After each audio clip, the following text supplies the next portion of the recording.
Hey everybody, this is Spinnerack. We have PD and we also have Calvin Ellis, ready to rock. So in our Versus series, we had one that we had to get to, that we've taken a while to get to, but there's been a lot of thought behind the scenes and a lot of planning and a lot of arguing and a lot of fighting, just like our two characters in the back here. We're doing Superman versus Clark Kent. And not an actual versus, but who's the real guy? Now we have a person with he's got maybe a little bias over here. Yeah, maybe just a little. And you have someone who, obviously I always say Superman is, before you collecting information in your brain saying who your favorite character is. Superman is sort of your first favorite character. Then it goes to Batman, then it goes to Spider-Man. Then you start retaining stuff and you like the X-Men, like me. X-Men is my favorites. But you also always seemingly start with Spider-Man because as kids, you don't even remember. As a kid, I didn't remember I liked Sesame Street. And then I told my father, I didn't really like Sesame Street. I like this, that. And he's like, no, you kids, you guys loved it. So anyone that goes around and says Superman is, he's terrible, like, yeah, you grow out of stuff. But initially, that initial reaction, the Superman fits in all of those modes. So we're going to deal which character is the real character. So what do you have to say about that? I'm giving you the floor. I'm giving you the rope to hang yourself. We already know the answer. It's Superman. The grand debate is always who's the real face. Is it Clark Kent or the Superman? You can go all the way back to Action Comics 1 and you could pull some information to support one. You can pull some information to support the other. I don't like using Action Comics 1 as the example. Why? Because it's very dubious at the end of the day, since there were so many changes with Superman and there was such a flux going over. You could literally, in that one issue, you could go either way with it. And then by issue 2, 3, so over the history of the character. And then we have this line of demarcation. If we go up to the point of Crisis on Infinite Earths, Superman is the real face and Clark Kent is an act. Now, that's a hard one for a lot of guys to swallow, especially if they came in 1986, John Byrne, Clark this. But the other problem that they have with it is that, if Clark Kent is an act, this ruins Superman for a whole bunch of readers. And a lot of guys really get into that Clark Kent stuff because they want Superman to be human. Don't get me wrong. They don't want him to be human without the powers, but they want him to be human. Clark Kent is how we connect to Superman. That's the humanity. If Clark Kent is an act, if that's not the real face, then a lot of guys just have a hard time getting into Superman. However, as I love to remind people, Superman isn't human.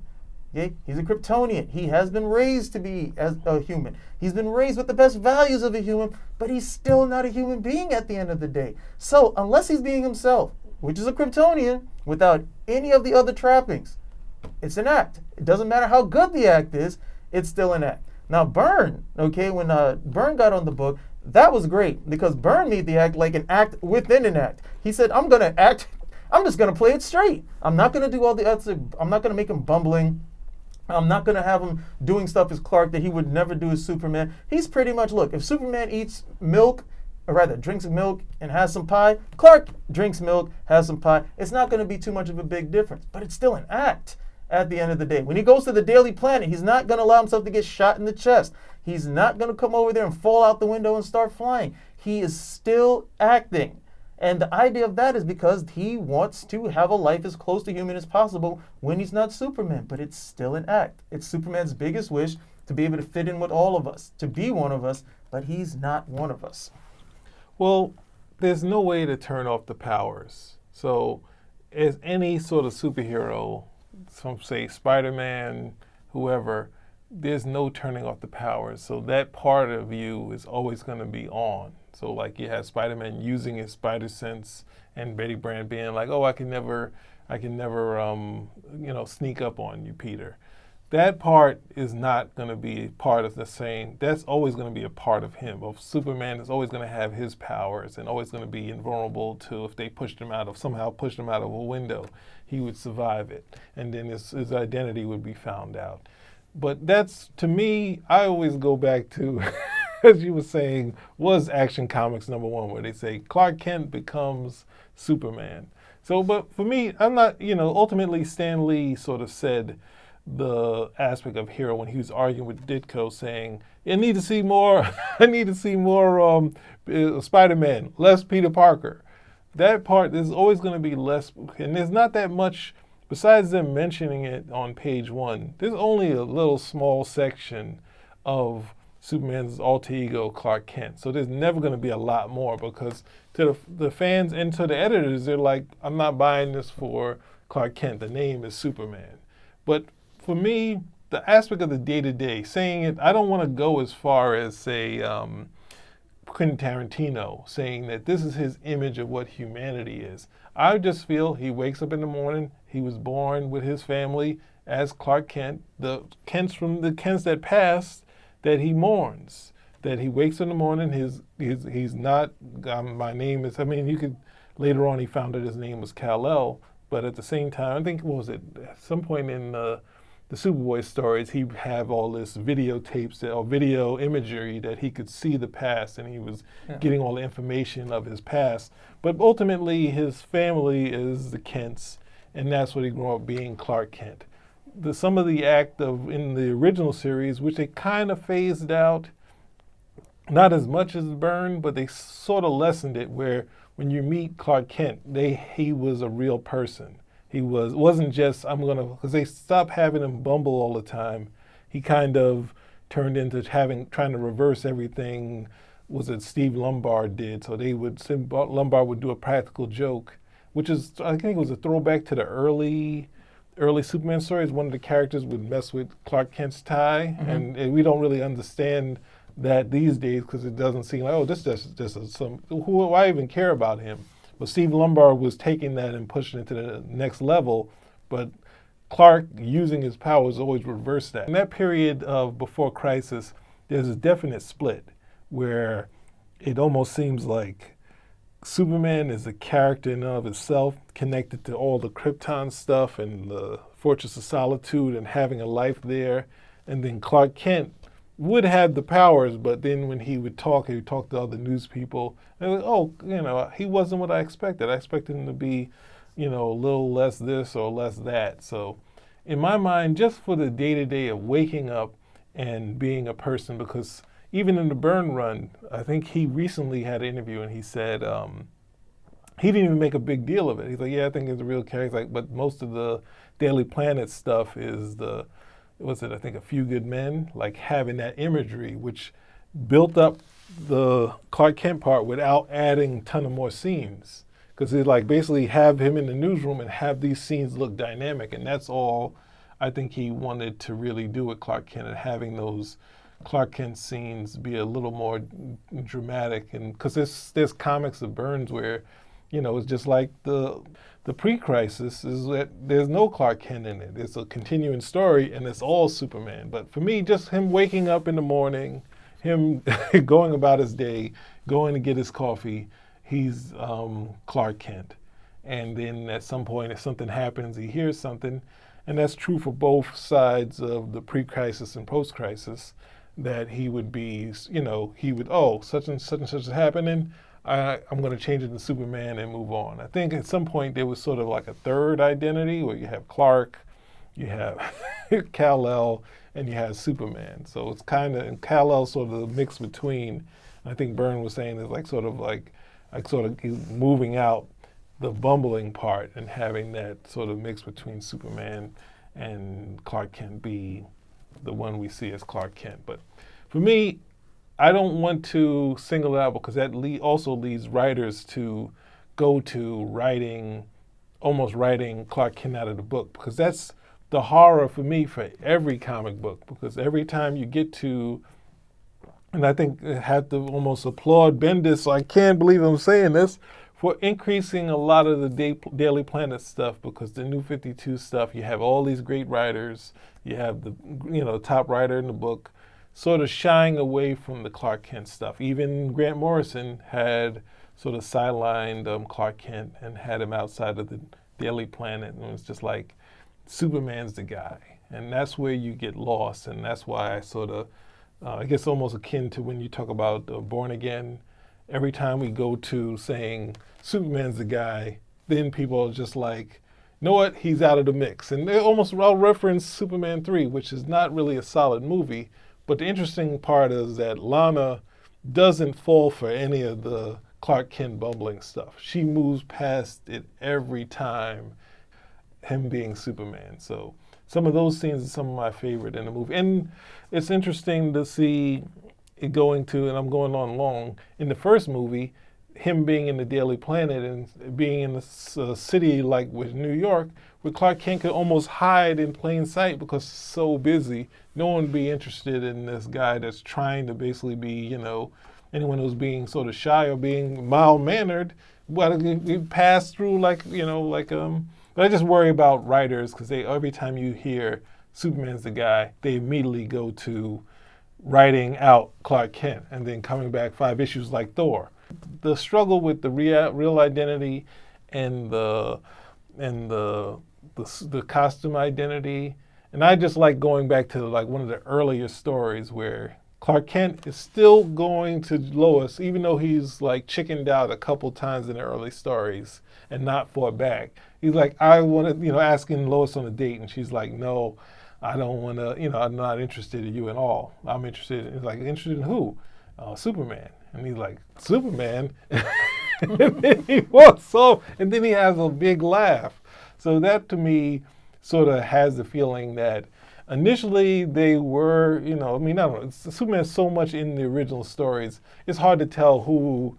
In my mind, it feels like Siegel and Schuster felt Superman was the real guy. But there's moments where they gave sort of the real thing to Clark Kent as the first page of the history of how he got here, and that moment I just talked about. But most of the time, Clark Kent's not in the book all the time, so you just have to remember, every time writers go and then you try to make him, it's I don't know, I think in, I'm going on really long, sorry. In Superman by Grant Morrison, your story. All-Star? All-Star Superman. And that part of having him be overly bumbling would sort of, in my mind, would draw too much attention. And I think Carrie Bates and, was it Elliot S. Magan, they sort of kind of grew out of that stuff and said, basically, he's just a guy going to a paper, and it wouldn't draw too much attention.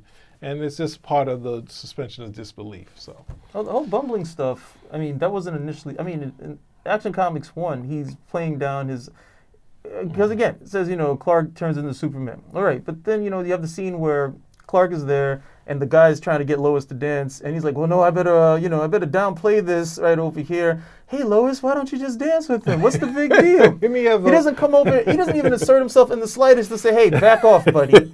He doesn't even, you know, in the slightest. So he already goes into, so that mode is there from Action Comics 1, and that's why I say it's kind of, it's really dodgy to go about it. I try to go over it the long haul. But the whole bumbling thing was always supposed to be in support of two things. One, it was supposed to give him some cover, you know, if he needed to disappear. So nobody was going to know that he was Clark Kent. Why? Because if they know he's Superman, if they know that Clark Kent is Superman, he can't live as a human being. He can't get up and go to work and talk by the water cooler and say, hey, what was your favorite program and this, that, and the other. He doesn't get to be Clark if people know he's Superman. Yeah. That's the big deal. So the whole idea was like, look, that's to give me some cover right there. The other aspect, and this was in All-Star Superman, is when he's bumbling, these were the times when he's Clark, but he needs to do something that only Superman can do. So he would bumble and bump into somebody, and that person would bump into this, and it would be like a Rube, it was like, what is it, a Rube Goldberg, one of those Rube Goldberg toys, where like effect, like, ladders, you know, the ball drops into the bucket comes out over here, and the person gets pushed out. That's what they did in All-Star. And they did that I thought they did that to pretty good effect in All-Star. And with the Bronze Age stories, a little bit later, because they get him back at the paper, but at one point he's working as a newscaster. And he's in front of, literally, he's newscasting now, there had to be more of a buffer with, like, hey, guys, people are looking, and they're like, hey, is that, is that Superman over there? And they're like, no, it can't be Superman. Look at this guy. No, there's no way, because you had to give him some sort of buffer and some cover there.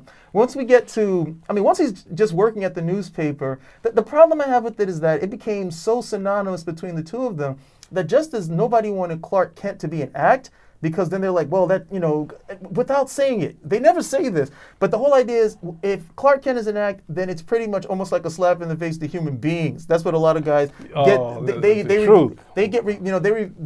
don't understand it, but that's where they're getting it from. This is from that Kill Bill. Yes, that's that Kill Bill thing. Oh, that's how you see us? And it's like, no.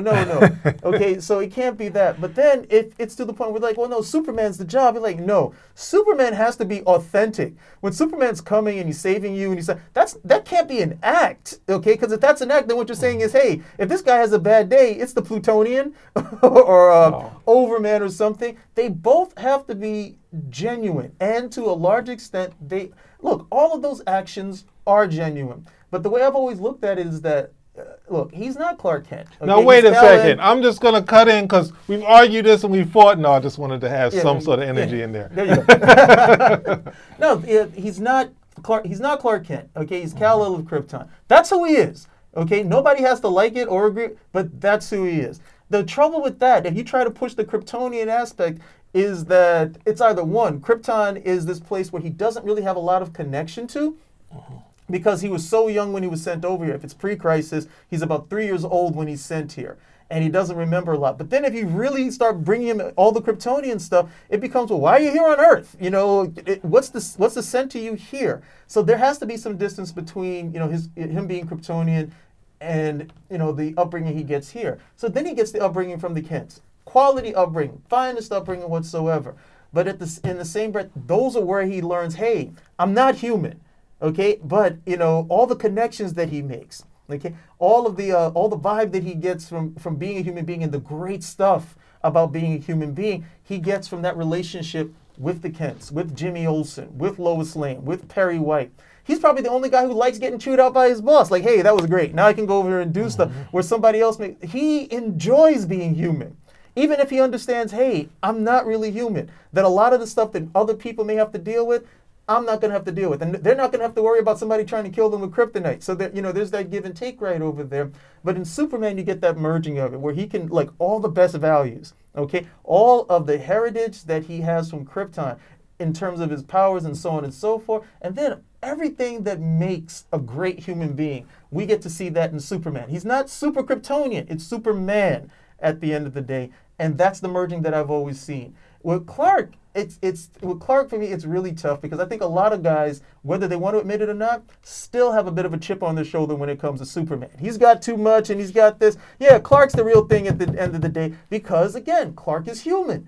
And that is how we connect to Superman, through that human component of Clark Kent. But, if I'm to say, well, hey, that's the real face, if Superman's going out there and that's an act, that for me is saying a lot. That Superman is not genuine when he's giving you that wink at the end of the movie when he's flying off and he gives you that smile like, hey, bud, see you next time. Oh, that's just an act? That's worse than Clark Kent being an act. I don't know that, I never thought of Superman being an act. That's how they push it. Oh, this is just my job. Yeah, this is like a policeman's uniform or something. When I go, I take this off, I grab a beer, I watch the football game, and that's the real me. That can't be the situation for Superman. Okay, that's a very slippery slope if you want to do that with Superman. Because what was it? I think whatever happened to the Man of Tomorrow. Yeah. That for me was kind of like him losing the identity of Clark Kent and then deciding I'm just going to wear the Superman outfit all the time now. That's really one of the stories that said, well, okay, I am Superman, so I'm just putting on this outfit until the end where he has the different hair color and he's heavier. But it's interesting, one of the things that as far as comic books is keeping the human element. And that's the harder part, because when you get to Alan Moore's story, when they torch the Clark Kent identity and he has no connection to that, and all his friends become hostages, basically he's in fear of them becoming hostages and them living in the Fortress of Solitude. Is just like, it's and really... one by one, one by one, Crypto dies, Lana dies. There's something about Lana I wanted to bring in as well, because Lana is like the only person, not even Lois Lane, but Lana's the way that they, with the Byrne stories, a little bit in the Bronze Age, which I always thought was cool too. There's like one where Lana's sunbathing in a bikini, and he shows up on her terrace, but it's somehow Superboy is in Superman's body. So he's in love with Lana. And he's like, Lana, whatever happened to us? And Lana's like, what the hell are you doing? I don't understand. You're trying to lead me on or something, because they didn't even have a triangle. They had like a quadrangle going on once Lana Lang gets into it. But she's the person who would know him the best, where she's known about the powers. Okay, so she knows everything about this guy at the end of the day.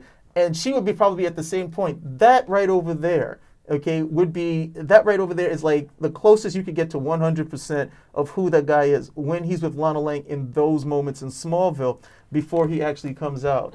But even then, what I don't want to say taint, but what keeps it from being 100%, what keeps it from being totally genuine is that once you add somebody else to the mix, if it's the wrong person, it's all over. And that's not how we are with other people when we're our natural selves. Who am I? Okay, with Petey is who I'm pretty much with just about everybody else. It's not like a day job where you got to come over here and speak the Queen's English because that's the requirements of the job. We're talking about somebody who's a hero, and the hero is supposed to be the truest form of yourself at the end of the day. The other stuff allows you, it's the same thing when they would have those classic Greek myths where Zeus comes down and he dresses like a human being so he better understands humanity. But Superman's different. He doesn't want to better understand humanity. He wants to be one of humanity. And that's where Clark Kent comes into it. But it also reminds me that he's not human. That's not a bad thing. Because again, this is the guy who's not human, who's espousing the best human values. It's the values that are important. When you see him doing everything as Superman and he's giving that extra push and he's fighting against the kryptonite and he's pushing planets, he's doing that for us at the end of the day, okay? And it's the best values that he's putting forward. And that's where I think a lot of the other guys also have that chip on their shoulder, because this is a guy who's not even human. And he's showing, hey, this is how you do it, okay? Even when you take his powers away and you put him in these horrible situations. There was once where his powers were taken away and he was tortured for over 200 years. He's powerless. And he's being tortured, for 200 years because this guy wants to break him. Okay, he wants him to make a deal. He says, look, if you just, he's like, if you just admit this, I'll allow you to come back here and I'll do everything over. And Superman won't admit it. And he says, why? He's like, because it's wrong at the end of the day. That's not a Kryptonian thing that he got, because he was never on Krypton to get that. That's human. That's what he gets from Mom and Pa Kent. That's the important stuff. Okay, because other than that, if Clark is not distinct from Superman, then it's just like some slick back hair and glasses. And that's not what Clark Kent was supposed to be. Clark Kent, for me, is a distinct persona because, again, that's how he's going to connect to other people. Clark Kent has all the frailties of a human being. Clark Kent is that same guy who's big and strapping, and then a pretty girl comes in, and he's got marbles in his mouth, and how do I talk to her? And I don't want to come across wrong. I don't want anybody to think I'm weird. That's just being a regular guy at the end of the day. Okay, not to say that Superman doesn't get tongue-tied around Lois Lane, but if he does, it's because of that human component that has been, that human component that has been nurtured in him by Mom and Pa Kent. And it's no different than anybody else. I knew guys who were really big growing up, and they realized, they're like those really big guys you would meet, and they're the gentlest people you would ever know. Why? Because they were so big growing up, they remembered, look, I can't do stuff like everybody else. I've got to take a little bit extra step. I got to be, I don't want people to be afraid of me. I don't want people to be standoffish from me either. And so these guys realized that, with that size and that extra strength that they had to scale things back just a little bit. It's no different than that at the end of the day. But that's the human component that that's the human component that we get through Clark Kent.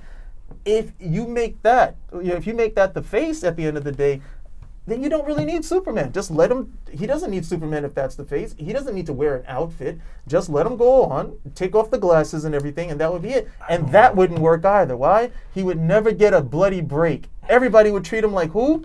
Superman. They would treat him like this powerful guy. He doesn't get the downtime just to have a slice of pie, a drink of milk, go out with his family, go on a date with his wife. He doesn't get to do those things anymore. And that's why you got those distinct components. Well, for me, one of the things that sort of grade all this out is basically going for the money, which is saying, hey, I'm saying doing Superboy gives another series that was very popular when it was initially introduced. Extremely. And then when they did, and they also had Super Baby. So, but these. I hate the cutting on that one. Okay, that thing was so popular. I'm surprised he never got his own book. He was more popular than like Superman and Superboy. But and for those people who give Superboy, oh, that was stupid, because people would know he was going to grow up to be Superman. Superboy was there were only 5 superheroes. Okay, after the whole thing with the seduction of the innocent with Wortham, Superman, Batman, Wonder Woman, Superboy, Aquaman. Those are the only 5 superheroes who survived from the Golden Age. And Aquaman survives. Why? Because he's in the back. He's a backup feature in the Superboy comics at the end of the day. But yeah, I'm sorry, but you know, when I hear Super Baby, I was just like, well, I always try to find out why was that so damn popular. I would only bring that up is at that point, doing the Superboy stories, they're bringing the Kryptonian stuff into the regular stuff in the 50s, so they're pumping it into some of the stuff in with Pa Kent. And they played, I think, when I was reading Superboy, like Pa Kent is behind him while Superboy is like, my father created so much great stuff. And Pa Kent is like, wow, I'm just a total loser here. Like he's behind the thing. Yeah, those are always the covers. And those supposed to get you read. Because like, how could those... Superboy do that? We all know that Pa Kent is like the real dad and Jor-El's not really there. But that's where you gray out like what is Clark Kent, because in Action Comics he becomes Superman once he becomes an adult, and once you have it from Super Baby to now that the Kents are like helping him keep his heritage, and then of course like America is going where people are going connecting their own heritage. Like they're like Superboy, as much as they can. So Superboy can actually get, they're a futuristic society, so here's tapes. So basically there'll be no Clark Kent because they're just pumping him all this stuff. And that's the thing. See, when you bring in that American aspect, we always say, okay, like the grandmother comes from the old country, right? You know, the grandmother comes from the old country. Her daughter is going to do what? About 50% of whatever the values were in the old country. And then her granddaughter is going to do what? She's going to do whatever the hell she wants at the end of the day. Superman has got, and again, this is not even an old country, this is a planet. So there's only everything that he's getting in terms of heritage and such, this is all like mimeographed at the end of the day. I can't say it's 100, it's not genuine because you're not living it. Okay, it would be like me trying to... in the stories, and that's the thing, it's cool, they're showing us this is cool. They're not doing like Ain't Superboy. It's cool for us to read it. Yeah, it's cool for us to read it because we're learning about Krypton. We're learning about Krypton, but you know, culture is something that you have to live and experience and immerse yourself in. That's how you get culture shock and so on and so forth.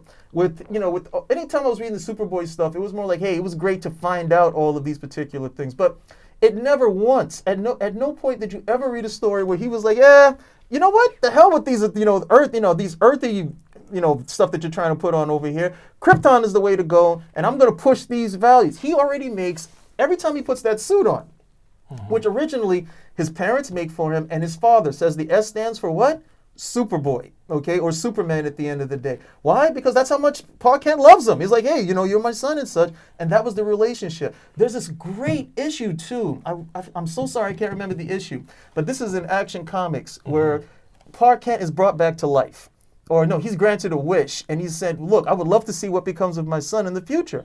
And he dies before he ever gets, he doesn't ever get to see him be Superman. He dies from tropical fever. But he comes back, and he's like slightly disguised, so Superman doesn't know him. And he's there for like a couple of issues, and he gets to see how much of an effect that he had on Superman's life. And Superman, in turn, also comes back and is like, yeah, none of this would have happened if I didn't have... my mother, my mother definitely. But the theme of father and son, which is so early on with the whole, Jor-El, son of Kal-El, son of Jor-El sort of stuff. That theme of father and son is so strong in there. It was a great reminder.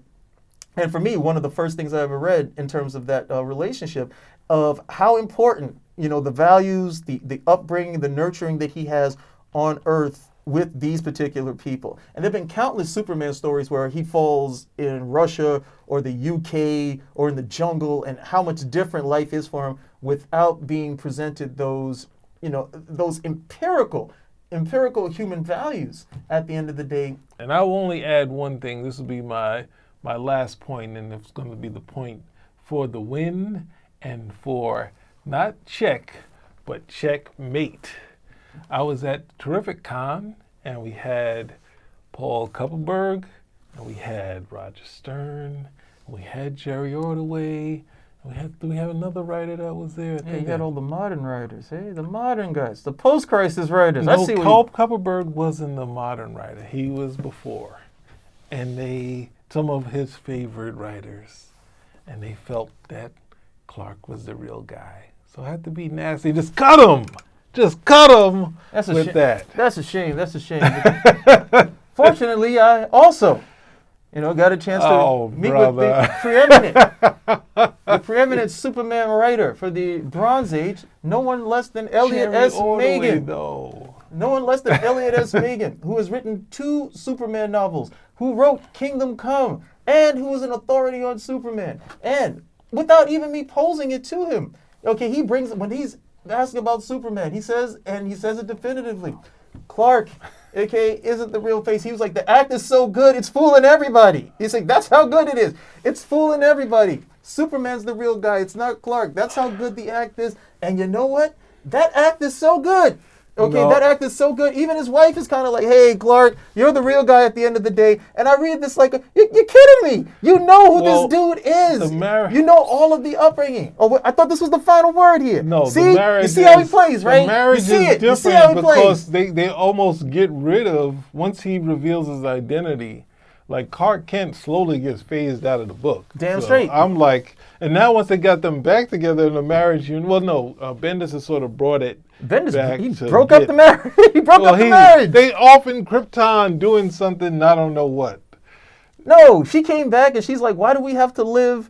Well, this isn't a comic review I'll be doing. But she came back and she's like, why do we have to live together? Like, you are who you are. Are they Will and Jada? Are they Will and Jada now? I have no idea what the hell she's talking about. She's like, look, if I got a story, I'm just going to go off and do it. And you do your own thing. And we'll come and meet up whenever we've got the time we meet up. We don't have to have the conventional marriage.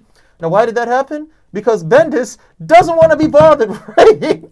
He doesn't want to be bothered writing Lois and John. That's why they're not there. So he didn't kill him. But again, if we go by Bendis, we know who the real face is, and it's not Clark Kent.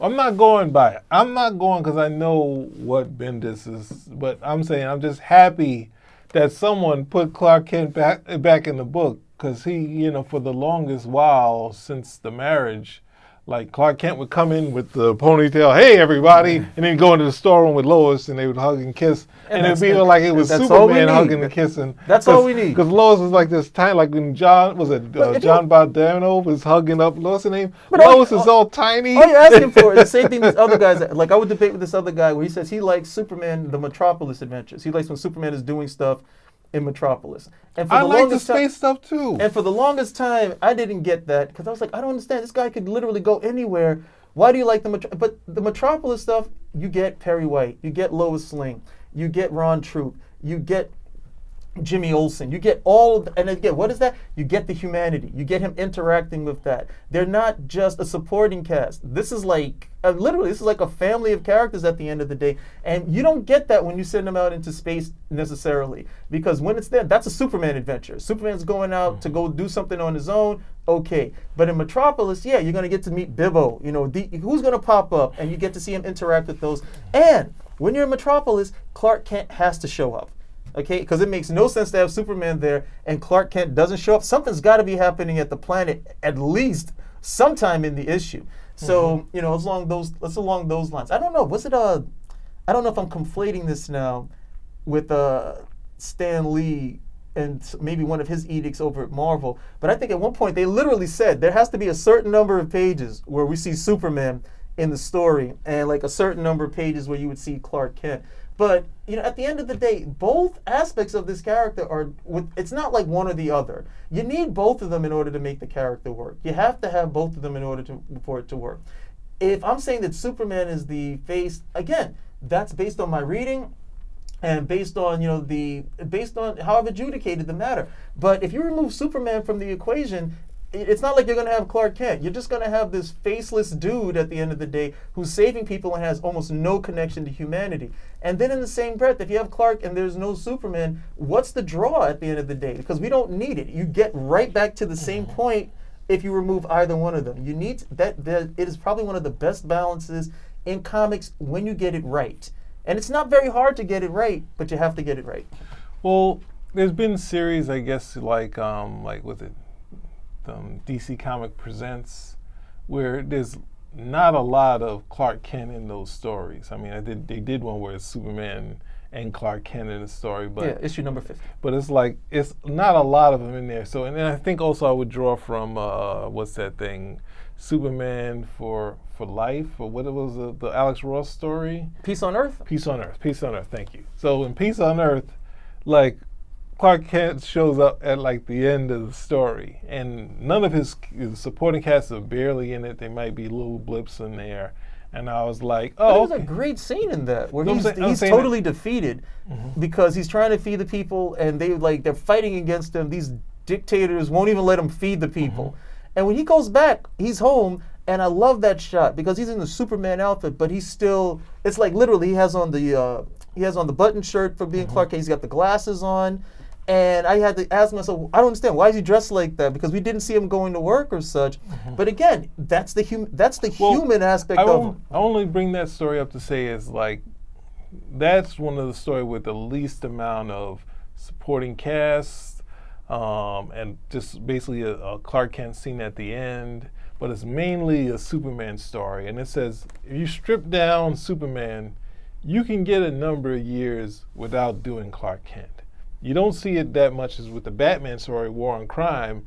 You miss a ton of stuff when you don't have the backup stories. But that's why I don't want people to just jump to doing Superman, because you get lost in, you at some point you had to bring Clark Kent back. And that's why I always had to fight to say that Clark's the real guy, because if you don't say that, everyone's going to sort of say this isn't real, just like Thor, and then somehow we got to get rid of him. And then you get to the New 52 where it's like, you know what, it's more like Clark Kent isn't really anything, so we'll just move past that, and he's just Superman. And that's what they got to. And that's why I always fight, and that's why we're saying we've finally settled it.